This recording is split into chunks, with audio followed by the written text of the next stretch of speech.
اقوام متحدہ کے جنیوا میں واقع انسانی حقوق کے دفتر کے سامنے بھارتی مظالم کے خلاف پاکستانی اور کشمیری کمیونٹی کی جانب سے احتجاجی مظاہرہ کیا گیا۔ مظاہرے میں اقوام متحدہ سے کشمیر میں جاری کرفیو کے خاتمے کا مطالبہ کیا گیا۔ تفصیلات تنویر ارشاد کی اس رپورٹ میں۔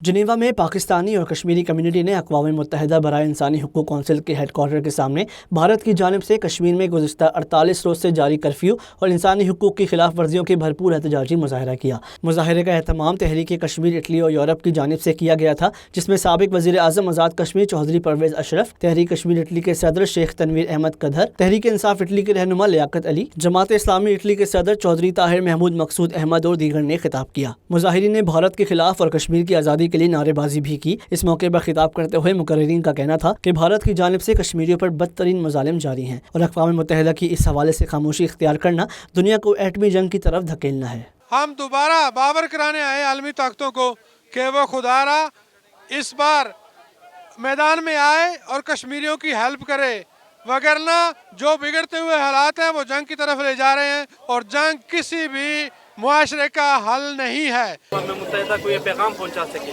کہ کشمیریوں کے لیے آپ لوگوں کی خاموشی افسوسناک ہے۔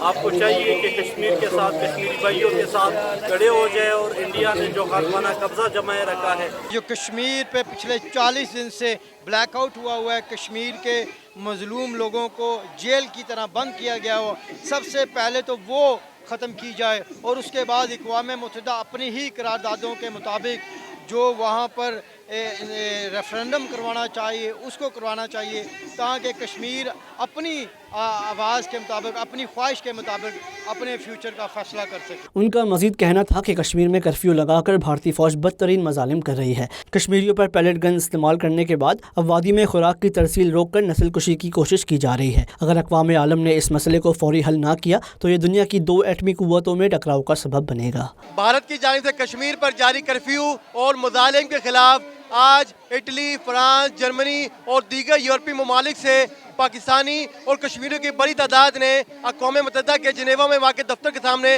بھرپور احتجاجی مظاہرہ کیا اور اقوام متحدہ سے مطالبہ کیا کہ وہ کشمیر میں ایک فیکٹ فائنڈنگ مشن بھیجے اور وہاں ہونے والے مظالم کا جائزہ لے۔ Tanveer Irshad, voice of South Asia, Geneva, Switzerland.